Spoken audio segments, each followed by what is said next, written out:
ರಾಮಾಯಣ ಬರ್ದವ್ರು ಯಾರು? ರಾಮಾಯಣ ಬರ್ದವ್ರು ಹಂಸಲೇಖ ಅವರು. ಹಂಸಲೇಖ.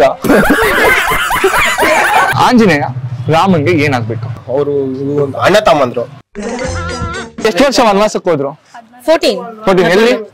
ಅದು ಯಾವ ಕಾಡು? ಗಿಳಿ ಅನ್ಕೊಂತೀರ? ಅಳಿಲು. ಹಳ್ಳಿಲಿ ಯಾವಾಗ್ರಿ ಪಕ್ಷಿ ಆಯ್ತು? ಲಕ್ಷ್ಮಣನ ಹೆಂಡತಿಯ ಹೆಸರೇನು? ಸೀತಾ. ರಾಮನ ಹೆಂಡತಿ ಹೆಸರು ಸೀತಾ ಬ್ರೋ.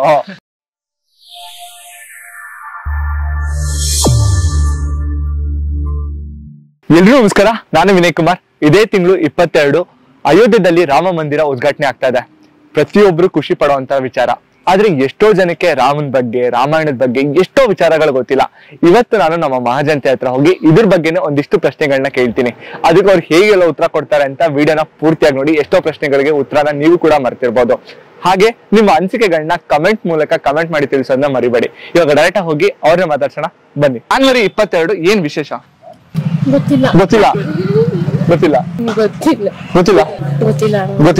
ಅಯೋಧ್ಯೆಯಲ್ಲಿ ರಾಮ ಮಂದಿರ ಉದ್ಘಾಟನೆ ಆಗುತ್ತೆ. ರಾಮನ್ ಪ್ರಾಣ ಪ್ರತಿಷ್ಠಾಪನೆ ಆಗುತ್ತೆ. ಅದು ಸ್ಪೆಷಲ್. ಸೂಪರ್. ರಾಮ ಮಂದಿರ ಎಲ್ಲಿ ಕಟ್ತಾ ಇದಾರೆ? ಗೊತ್ತಿಲ್ಲ. ಅದು ಗೊತ್ತಿಲ್ಲ ನಿಮ್ಗೆ? ಈ ತರ ಒಂದು ಸ್ಟೋರಿ ನಡೀತದೆ ಅಂತಾನೆ ಗೊತ್ತಿಲ್ಲ?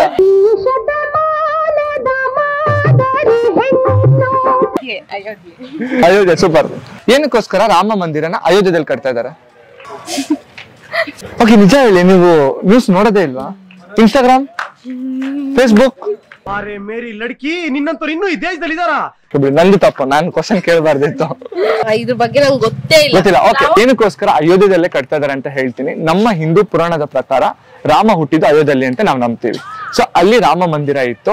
ಬಾಬರು ನಮ್ಮ ಭಾರತದ ಮೇಲೆ ಆಕ್ರಮಣ ಮಾಡ್ಕೊಂಡ್ ಬಂದಾಗ ಅಲ್ಲಿರುವಂತ ದೇವಸ್ಥಾನ ಧ್ವಂಸ ಮಾಡಿ ಅಲ್ಲಿ ಮಸೀದಿನ ಕಟ್ತಾರೆ. ಆಮೇಲೆ ಆ ಮಸೀದಿ ಮೇಲೆ ಒಂದಿಷ್ಟು ವಾದ ವಿವಾದಗಳೆಲ್ಲ ಸೃಷ್ಟಿ ಆಗುತ್ತೆ, ಕೇಸ್ಗಳೆಲ್ಲ ಹಾಕ್ತಾರೆ. ಆ ಜಾಗ ರಾಮ ಹುಟ್ಟಿದ್ದು, ಅದು ನಮಗ್ ಸೇರ್ಬೇಕು ಅಂತ ಹೇಳಿ ಹಿಂದೂಗಳು, ಇಲ್ಲ ಅಲ್ಲಿ ಮಸೀದಿ ಇರೋ ಕಾರಣದಿಂದ ಅದು ನಮಗ್ ಸೇರ್ಬೇಕು ಅಂತ ಹೇಳಿ ಮುಸಲ್ಮಾನರು.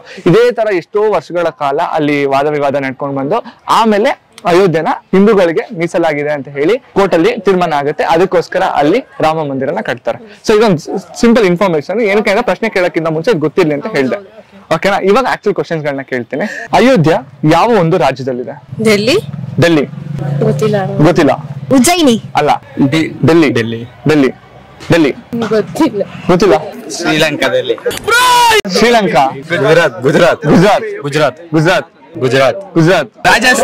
ರಾಜಸ್ಥಾನ್. ಅಯೋಧ್ಯ ಯಾವ ರಾಜ್ಯದಲ್ಲಿ ಇದೆ? ಕರ್ನಾಟಕ. ಉತ್ತರ ಪ್ರದೇಶ. ರಾಮಾಯಣ ಬರ್ದವ್ರು ಯಾರು? ರಾಮಾಯಣ ಬರ್ದವ್ರು ಕವಿರಾಜ ಮಾರ್ಗ. ಹಂಸಲೇಖ.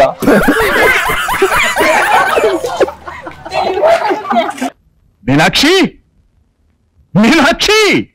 ಎಂಥ ಒಳ್ಳೆ ಮಕ್ಕಳಿಗೆ ಜನ್ಮ ಕೊಟ್ಟೆ. ಒಂದೊಂದು ಮುತ್ತು ಕಡೆ. ರಾಮಾಯಣ ಬರ್ದವ್ರು ಯಾರು? ಶ್ರೀಕೃಷ್ಣ. ಇಂಥ ಜನ ಎಲ್ಲಿ ಸಿಗ್ತಾರೆ ನಿಮ್ಗೆ? ಹೊಡಿರಿ ಚಪ್ಪಾಳೆ, ಹೊಡಿರಿ. ಗೊತ್ತಿಲ್ಲ. ಓಕೆ, ಹಿಂಟ್ ಕೊಡ್ತೇನೆ. ಸೊ ಇವರ ಹೆಸರು ವಿ ಇಂದ ಸ್ಟಾರ್ಟ್ ಆಗುತ್ತೆ. ವಾಲ್ಮೀಕಿ. ಕರೆಕ್ಟಾ? ಅನ್ಸುತ್ತೆ. ಗೊತ್ತಿಲ್ಲ. ವಾಲ್ಮೀಕಿ. ಕರೆಕ್ಟ್ ಆನ್ಸರ್ ಬಂದ್ಬಿಟ್ಟು ವಾಲ್ಮೀಕಿ. ಆಂಜನೇಯ ರಾಮನ್ಗೆ ಏನಾಗ್ಬೇಕು? ರಾಮನ್ಗೆ ಆಂಜನೇಯ ಏನಾಗಬೇಕಾ? ಅವರು ಅಣ್ಣ ತಮ್ಮಂದ್ರು. ನಗುವುದೋ ಅಳುವುದೋ ನೀವೇ ಹೇಳಿ. ಅಣ್ಣ ತಮ್ಮಂದ್ರು. ಸಹೋದರ. ಬಂಟ. ರಾಮನ್ ಭಕ್ತ ಬಂಟ. ಕರೆಕ್ಟ್. ಆಕ್ಚುಲಿ ತುಂಬಾ ಜನ ಅನ್ಕೊಳೋದು ಓಕೆ ರಾಮನ್ಗೆ ಸ್ನೇಹಿತ, ಇಲ್ಲ ಅಣ್ಣ ತಮ್ಮ ಅಂತ. ಅಲ್ಲ, ರಾಮನ್ಗೆ ಆಂಜನೇಯ ಭಕ್ತ ಆಗ್ತಾರೆ. ಸೀತೆಯ ತಂದೆಯ ಹೆಸರೇನು? ಗೊತ್ತಿಲ್ಲ. ರಾವಣ.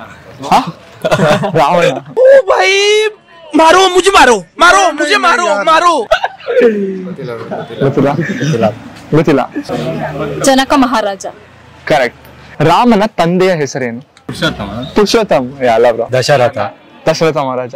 ದಶರಥ. ಅವನೇ ದಶರಥನೇ. ದಶರಥಂಗೆ ಎಷ್ಟು ಜನ ಹೆಂಡ್ತಿರೋ? ಇಬ್ರು.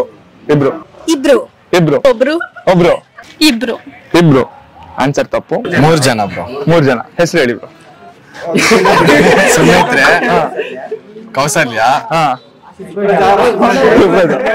ಕೌಸಲ್ಯ, ಸುಮಿತ್ರೆ, ಕೈಕೇಯಿ. ಸೂಪರ್. ರಾವಣ ಸೀತೆನ ಅಪಹರಣ ಮಾಡ್ತಾನೆ, ಕರೆಕ್ಟಾ? ಆ ಟೈಮಲ್ಲಿ ಒಂದು ಪಕ್ಷಿ ಬಂದ್ಬಿಟ್ಟು ರಾವಣನ ವಿರುದ್ಧ ಹೋರಾಡತ್ತೆ. ಅದು ಯಾವ ಪಕ್ಷಿ? ಶಬರಿ. ಶಬರಿ, ಹದ್ದು, ಗಿಳಿ. ಗಿಳಿ, ಗಿಳಿ ಅನ್ಕೊಂತೀರ? ಅಲ್ಲಿಲು. ಅಳಿಲು, ಅಳಿಲು ಯಾವಾಗ್ರಿ ಪಕ್ಷಿ ಆಯ್ತು? ಗರುಡ. ಗರುಡ, ಗರುಡ, ಗರುಡ, ಗರುಡ ಅಲ್ಲ. तेजस्वी लोग हैं हमारे पास. ನವಿಲು. ನವಿಲ್, ನವಿಲು ಕಾಗೆ ಎಲ್ಲ ಎಲ್ಲಿಂದ ಒಂದ್ ಫೈಟ್ ಆಡುತ್ತೆ ಬ್ರೋ? ಗರುಡ ಗೊತ್ತಿರೋದು ಇವಾಗ. ಪಕ್ಷಿ ಬರೋದನ್ನ ಗೊತ್ತಾಗಿದೆ ಇವಾಗ. ಅಲ್ಟಿಮೇಟ್ ನೀವು. ಆನ್ಸರ್ ಬಂದು ಜಟಾಯು. ಮೊನ್ನೆ ಸರ್ ಹೇಳಿದ್ರಲ್ಲ ಕ್ಲಾಸಲ್ಲಿ. ನೋಡಿ, ಮೊನ್ನೆ ಸರ್ ಹೇಳಿದ್ರ, ಮರ್ತೋಗ್ಬಿಟ್ಟಿದೀರಾ ಅಷ್ಟು ಬೇಗ. ಲಕ್ಷ್ಮಣನ ಹೆಂಡತಿಯ ಹೆಸರೇನು? ಸೀತಾ. ಸೀತಾ. ರಾಮ್ ಹೆಂಡತಿ ಹೆಸರು ಸೀತಾ ಬ್ರೋ, ಲಕ್ಷ್ಮಣಂದಲ್ಲ. ಗೊತ್ತಿಲ್ಲ? ಗೊತ್ತಿಲ್ಲ. ಗೊತ್ತಿಲ್ಲ. ಲಕ್ಷ್ಮಣ ಮರ್ತೋಗಿದೆ? ಗೊತ್ತಿಲ್ಲ. ಮದುವೆನೇ ಆಗಿಲ್ಲ. ಲಕ್ಷ್ಮಣ್ ಮದ್ವೆನೇ ಆಗಿಲ್ವಾ? ಓಕೆ, ಒಂದು ಹಿಂಗ್ ಕೊಡ್ತೀನಿ ಆಯ್ತಾ. ಕನ್ನಡದಲ್ಲಿ ಒಂದು ಫೇಮಸ್ ಸಾಂಗ್ ಇದೆ, ಅದರಲ್ಲಿ ಸ್ಟಾರ್ಟಿಂಗ್ ಲೈನ್ ವರ್ಡ್ ಹಿಂಗ್ ಇವರ ಹೆಸರಿಂದ ಸ್ಟಾರ್ಟ್ ಆಗುತ್ತೆ. ಊರ್ಮಿಳೆ. ಊರ್ಮಿಳ. ರಾವಣ ಸೀತೆಯನ್ನ ಅಪಹರಣ ಮಾಡ್ಕೊಂಡು ಹೋಗಿದ್ಮೇಲೆ ಯಾವ ಒಂದಲ್ಲಿ ಇಡ್ತಾರೆ? ಸುಜ್ಞಾನ. ಸುಜ್ಞಾನ ಶ್ರೀಲಂಕಾನಲ್ಲ, ಅದು ಯಾವ್ದೋ ಕಾಡಿದೆ, ಅದು ಯಾವ್ದು? ಹೆಸರು ಫ್ಲಾಶ್ ಆಗ್ತಿಲ್ಲ, ನೋಡಿದೀನಿ. ಅದು ನೋಡಿದೀರಾ? ಕಾರ್ಡ್ ನೇಮ್ ಗೊತ್ತಿಲ್ಲ. ಗೊತ್ತಿಲ್ಲ. ಓಕೆ, ಎಲ್ಲಿ ಅಂತ ಗೊತ್ತಾ? ಕಾಡಲ್ಲೇ.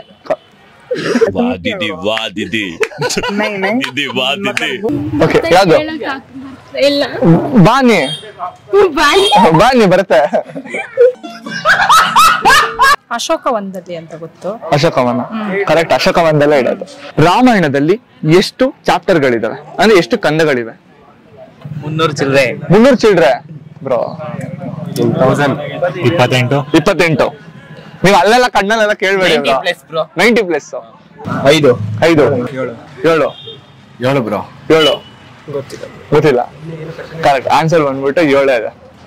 ಆಂಜನೇಯ ಒಂದ್ ಬೆಟ್ಟನ ಹೊತ್ಕೊಂಡ್ ಬರ್ತಾರ, ಗೊತ್ತಾ? ಫೋಟೋದಲ್ಲೆಲ್ಲ ನೋಡಿರ್ತೀರಾ, ಸಂಜೀವಿನಿ ಎತ್ಕೊಂಡ್ ಬರ್ತಾರಲ್ಲ, ಅದು ಯಾವ ಬೆಟ್ಟ? ಅದು ಬೆಟ್ಟದ ಹೆಸರೇನು? ಗೊತ್ತಿಲ್ಲ. ಗೊತ್ತಿಲ್ಲ. ಗೊತ್ತಿಲ್ಲ. ಸಂಜೀವಿನಿ ಬೆಟ್ಟ. ಕ್ಲಾಪ್ಸ್ ಹೊಡ್ರಿ, ಸುಮ್ಮನೆ ಕೂತಿರಲ್ಲ. ಸಂಜೀವಿನಿ ಬೆಟ್ಟ ಅಲ್ಲ, ಸಂಜೀವಿನಿ ಆ ಬೆಟ್ಟದಲ್ಲಿ ಇರುತ್ತೆ. ಬೆಟ್ಟಕ್ಕೆ ಹೆಸರಿದೆ. Correct answer. ಆನ್ಸರ್ ಬಂದ್ಬಿಟ್ಟು ದ್ರೋಣಗಿರಿ. ಓಕೆ, ಎಷ್ಟು ವರ್ಷ ವನವಾಸಕ್ಕೆ ಹೋದ್ರು? 14. ಎಲ್ಲಿ? ಕಾಡಲ್ಲಿ. ಅದು ಯಾವ ಕಾಡು?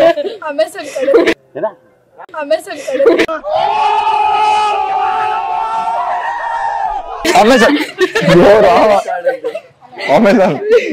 ಅಮೆಜಾನ್ ಅಲ್ಲ. ಆನ್ಸರ್ ಬಂದು ಪಂಚವತಿ ಕಾಡು. ಅದು ಇವತ್ತಿಗೆ ನಾಸಿಕ್ ಅಂತ ಕರೀತಾರೆ. ಓಕೆ, ಆಂಜನೇಯ ಎಲ್ಲಿ ಹುಟ್ಟಿದ್ದು? ಲಂಕೆ. ಲಂಕೆ. ಲಂಕೆ ಯುದ್ಧ ಮಾಡಿರೋದು. ಗೊತ್ತಿಲ್ಲ. ಗೊತ್ತಿಲ್ಲ. ಕರ್ನಾಟಕ. ಗೊತ್ತಿಲ್ಲ. ಗೊತ್ತಿಲ್ಲ. ಹಿಂಟ್ ಕೊಡ್ರಿ. ಹಿಂಟ್ ಕೊಡ್ಲಾ? Karnataka answer correct. ಕರ್ನಾಟಕದಲ್ಲಿ ಎಲ್ಲಿ? ಕರ್ನಾಟಕದಾಗ ಅಂಜನಾದ್ರಿ. ಕರೆಕ್ಟ್. ಅಂಜನಾದ್ರಿ ಬೆಟ್ಟ, ಹಂಪಿ ಹತ್ರ. ರಾಮನ್ಗೆ ಎಷ್ಟು ಜನ ತಮ್ಮಂದ್ರು? ಒಬ್ರು. ಲಕ್ಷ್ಮಣ. ಲಕ್ಷ್ಮಣ. ಒಬ್ರು ಲಕ್ಷ್ಮಣ. 4. 4. ಒಂದೇ ಲಕ್ಷ್ಮಣ. ಒಂದೇ ಲಕ್ಷ್ಮಣ. ಒಬ್ರೇ ಲಕ್ಷ್ಮಣ. ಒಬ್ರೆ. ಯಾರು? ಲಕ್ಷ್ಮಣ. 3 ಜನ. 3 ಜನ. ಯಾರ್ಯಾರು? ಅವ್ರೆ ಕನ್ಫ್ಯೂಸ್ ಆಗೋದ್ರು, ಏನ್ 3 ಜನ ಅಂತ ಹೇಳ್ತವ್ರೆ ಅಂತ. ಹೇಳಿ. ಒಬ್ರೆ. ಗೊತ್ತಿಲ್ಲ. 2. 5. 5. ಹಾ. 1. ಲಕ್ಷ್ಮಣ. ಇಬ್ರು ಇದಾರೆ. ಒಬ್ರ ಹೆಸರು ಲಕ್ಷ್ಮಣ ಅಂತ ಗೊತ್ತು, ಇನ್ನೊಬ್ರ ಹೆಸರು ಗೊತ್ತಿಲ್ಲ. ಅವ್ರ ಪಟ್ಟಾಭಿಷೇಕ. ಭರತ. ಒಬ್ನೆ. ಯಾರು? ಭರತ. ಯಾರು? ಏನ್ರಿ? ಹೆಸರೇನು ಬರ್ತಾ ಇಲ್ಲ. ಲಕ್ಷ್ಮಣ. ರಾಮನ್ಗೆ 3 ಜನ ತಮ್ಮಂದ್ರು. ಭರತ, ಲಕ್ಷ್ಮಣ. ಲಕ್ಷ್ಮಣ. ರಾಮ. ರಾಮನೇ ಅಂದ್ರೆ ರಾಮನ್ ಶತ್ರುಘ್ನ. ಓಕೆ, ಹೆಂಗಿತ್ತು ಕ್ವಶನ್ಸ್? ಹಾನೆಸ್ಟ್ ಆಗಿ ಹೇಳಿ. ಕ್ವಶನ್ಸ್ ಎಲ್ಲ ಈಸಿ ಆಗಿತ್ತು. ಈಸಿ ಇತ್ತು. ಓಕೆ, ಏನಕ್ಕೋಸ್ಕರ ಕೇಳಿದೆ ಅಂತ ನಾನು ಹೇಳ್ಬಿಡ್ತೇನೆ. ತುಂಬಾ ಜನಕ್ಕೆ ಈಗ ನಾವ್ ಎಷ್ಟೋ ಜನ ಈಗ ನಮ್ ಫ್ರೆಂಡ್ಸ್ ಅಲ್ಲೇ ನೋಡ್ಬೋದು, ನಾವು ದೇವಸ್ಥಾನಕ್ಕೆ ನಾವು ಎಲ್ರು ಹೋಗ್ತೀರಿ. ಕ್ರಿಶ್ಚಿಯನ್ಸ್ ಅವರು ಚರ್ಚ್ಗೆ ಹೋಗ್ತಾರೆ, ಮುಸ್ಲಿಮ್ಸ್ ಅವರು ಮಸೀದಿಗೆ ಹೋಗ್ತಾರೆ, ಅವ್ರು ಕುರಾನ್ ನ ಓದ್ತಾರೆ. ಕ್ರಿಶ್ಚಿಯನ್ಸ್ ಅವರು ಡೈಲಿ ಬೈಬಲ್ ನ ಓದ್ತಾರೆ. 100 ಅಲ್ಲಿ ಅಟ್ಲೀಸ್ಟ್ 80 to 90% ಜನ 100-200% ಮಾಡ್ತಾರೆ. ಬಟ್ ನಮ್ಮ ಹಿಂದೂ ಧರ್ಮದಲ್ಲಿ ತುಂಬಾ ಜನ ರಾಮಾಯಣ ಮಹಾಭಾರತನ ಓದಿಲ್ಲ, ಅದ್ರಲ್ಲಿ ಏನಿದೆ ಅಂತ ತಿಳ್ಕೊಂಡಿಲ್ಲ, ಅದ್ರ ಬಗ್ಗೆ ಗೊತ್ತಿಲ್ಲ. ಸೊ ಇವತ್ತು ನಮ್ಮ ಪ್ರಯತ್ನ ಏನು ಅಂತ ಅಂದ್ರೆ, ರಾಮ ಮಂದಿರ ಶುರುವಾಗ್ತಾ ಇದೆ, ಅದ್ರ ಬಗ್ಗೆ ಒಂದು ಅವೇರ್ನೆಸ್ ಮೂಡಿಸ್ಬೇಕು. ನಮ್ಮ ಜನಕ್ಕೆ ಒಂದಿಷ್ಟು ಪ್ರಶ್ನೆಗಳನ್ನ ಕೇಳಬೇಕು, ನಮ್ಮ ಸಂಸ್ಕೃತಿಯನ್ನ ಕಾಪಾಡ್ಬೇಕು, ಹಂಗೆ ಜನಕ್ಕೆ ಒಂದು ಅರಿವು ಮೂಡಿಸ್ಬೇಕು ಅನ್ನೋದಕ್ಕೋಸ್ಕರ ಈ ಪ್ರಶ್ನೆಗಳನ್ನ ಕೇಳಿದೆ. ಟೈಮ್ ಸಿಕ್ಕಿದ್ರೆ ಇನ್ಮೇಲೆ ಯಾವತ್ತಾದ್ರೂ ಅಟ್ಲೀಸ್ಟ್ ಡೈಲಿ ಒಂದು ಪೇಜ್ ಓದಿದ್ರು ಒಂದಿಷ್ಟು ದಿನಗಳಲ್ಲಿ ಈ ವರ್ಷ ಮುಗಿಯೋಷ್ಟೊತ್ತಿಗೆ ರಾಮಾಯಣನ ಓದ್ ಮುಗಿಸಿರ್ತೀರ. ಓಕೆ, ಸೊ ನೀವಿಬ್ಬರನ್ನ ಮಾತಾಡ್ಸಿ ಖುಷಿ ಆಯ್ತು. Thank you so much. ನೋಡಿದ್ರಲ್ಲ ನಮ್ ಜನ ಹೇಗೆಲ್ಲ ಉತ್ತರ ಕೊಟ್ರು ಅಂತ ಹೇಳಿ. ಮುಸಲ್ಮಾನರೇ ಆಗಿರ್ಬೋದು, ಕ್ರೈಸ್ತರೇ ಆಗಿರ್ಬೋದು, ಅಥವಾ ಹಿಂದೂನೇ ಆಗಿರ್ಬೋದು, ಪ್ರತಿಯೊಬ್ಬರಿಗೂ ಅವ್ರವ್ರ ಧರ್ಮ ಅವ್ರಿಗೆ ಮೇಲಾಗೆ ಇರುತ್ತೆ. ನನ್ನ ಕಡೆಯಿಂದ ಒಂದೇ ಒಂದು ಮನವಿ, ನೀವ್ ಯಾವ್ದೇ ಧರ್ಮದವರಾಗಿರ್ಬೋದು, ನಿಮ್ಮ ಧರ್ಮದಲ್ಲಿ ಏನಿದೆ ಅಂತ ತಿಳ್ಕೊಳೋದು ಪ್ರತಿಯೊಬ್ಬರ ಕರ್ತವ್ಯ ಆಗಿರುತ್ತೆ. ಅದನ್ನ ಜೀವನದಲ್ಲಿ ಅಳವಡಿಸ್ಕೊಳೋದು ಬಿಡೋದು ಅದು ಅವ್ರವ್ರಿಗೆ ಬಿಟ್ಟಿದ್ದು. ಧರ್ಮದಲ್ಲಿ ಯಾವತ್ತೂ ಜಾತಿಯನ್ನ ತರಬೇಡಿ, ದೇಶ ಅಂತ ಬಂದಾಗ ಧರ್ಮಗಳನ್ನ ತರಬೇಡಿ. ಸಣ್ಣದಾಗಿ ಹೇಳ್ಬೇಕು ಅಂತ ಅಂದ್ರೆ, ರಾಮಾಯಣ ತಗೊಂಡ್ರೇನೆ ರಾಮ ಒಬ್ಬ ಕ್ಷತ್ರಿಯ, ರಾವಣ ಒಬ್ಬ ಬ್ರಾಹ್ಮಣ, ಅದೇ ರಾಮಾಯಣ ಬರ್ದವರು ಒಬ್ಬ ದಲಿತ. ಸೊ ನಮ್ಮ ಧರ್ಮದಲ್ಲೇ ಜಾತಿ ಅನ್ನೋದಿಲ್ಲ, ಆದ್ರೆ ನಾವ್ ಯಾವಾಗ್ಲೂ ಜಾತಿ ಅಂತ ಹೊಡೆದಾಡ್ತೀವಿ. ಅದೇ ದೇಶ ಅಂತ ಬಂದಾಗ ಮುಸಲ್ಮಾನರು, ಹಿಂದೂ, ಕ್ರೈಸ್ತರು ಅಂತ ಹೇಳಿ ಹೊಡೆದಾಡ್ತೀವಿ. ಆದ್ರೆ ಎರಡು ಮನ್ಸುಗಳನ್ನ ಕೂರ್ಸುವಂತ ಕೆಲಸ ಮಾಡೋಣ, ಅದನ್ನ ಹೊಡೆಯುವಂತ ಕೆಲಸ ಇವತ್ತಿಗೆ ನಿಲ್ಸ್ಬಿಡೋಣ. ಎಲ್ರು ಖುಷಿಯಿಂದ ಬಾಳೋಣ. ಕೊನೆಯದಾಗಿ ನಾವೆಲ್ಲರೂ ಭಾರತೀಯರು, ಆದ್ರೆ ನಮ್ ಕಡೆಯಿಂದ ಆದಷ್ಟು ಒಳ್ಳೆ ಕೆಲಸಗಳನ್ನ ಮಾಡೋಣ ಅಂತ ಹೇಳ್ತಾ, ನಿಮ್ಗೆ ವಿಡಿಯೋ ಇಷ್ಟ ಆಯ್ತು ಅಂತ ಭಾವಿಸ್ತೀನಿ. ವಿಡಿಯೋ ಇಷ್ಟ ಆಗಿದ್ರೆ ಲೈಕ್ ಮಾಡಿ. ಇದೇ ತರ ಇನ್ನೂ ಹೆಚ್ಚೆಚ್ಚು ಕಂಟೆಂಟ್ ಗಳಿಗೆ ನಮ್ಮ ಚಾನೆಲ್ ನ ಸಬ್ಸ್ಕ್ರೈಬ್ ಆಗಿ. ಇನ್ನೊಂದು ಇಂಟ್ರೆಸ್ಟಿಂಗ್ ವಿಡಿಯೋ ಜೊತೆ ಸಿಗ್ತೀನಿ. ಅಲ್ಲಿವರೆಗೂ ಮಿಸ್ ಮಾಡ್ಕೊಳ್ತಾರೆ. ಬಾಯ್. ಮತ್ತೆ ಭೇಟಿಯಾಗೋಣ. ನಮಸ್ಕಾರ.